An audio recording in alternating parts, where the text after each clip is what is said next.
Panasonic Eluga Tapp, and let me show you how to enter here the boot mode on the following device. So at the very beginning, let's start by pressing the power key. Let's keep holding power, choose power off, and tap OK to confirm it. Let's wait until your device will be completely switched off, and then you should use the following combination of keys: power key and volume up. Let's hold down together those two keys, power key and volume up.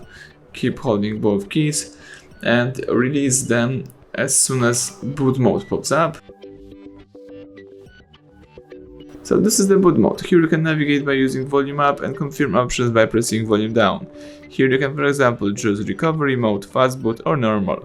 If you would like to quit the boot mode, let's choose normal and let's wait until you will be able to use your device in a normal way.